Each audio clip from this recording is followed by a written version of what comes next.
enjoy doing anything that's active or outdoors. So right now I live in Colorado, in Denver.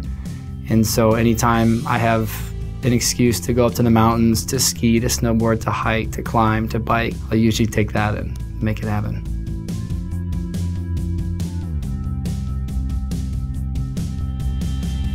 I was 24 years old, and it was the last run of the day, and I was riding on a ridge line that was about 15 to 20 feet off of the normal run, kind of a straight drop down, and I hit a tree stump and fell basically straight off the side of this ridge and landed on an outstretched arm.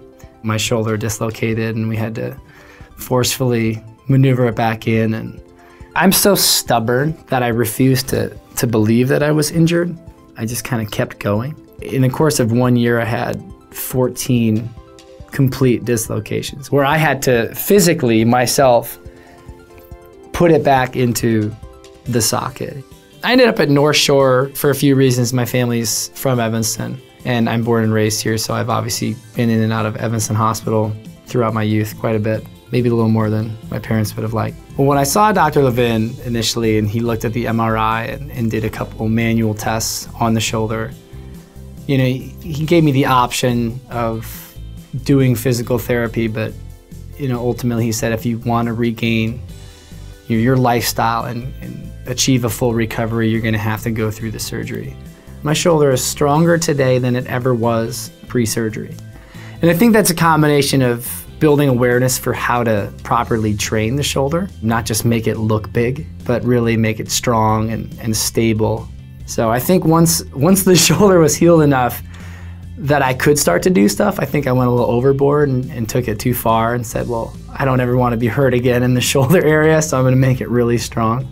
After the shoulder surgery, I got involved in the fitness industry and developed a method of exercise called corbing, where it's all core and balance-based functional training.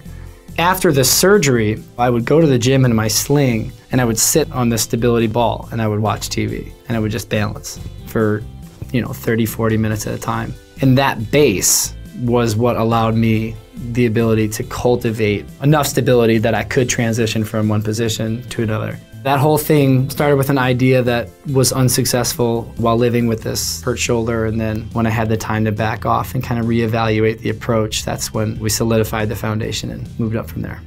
It's hard to describe to somebody who doesn't live for being outside and live for being in motion like that. I mean, that is my life. And when you take that away, you're left with not a whole lot. And when you get that back and you've earned it, I think words are, fall short of describing what that really feels like.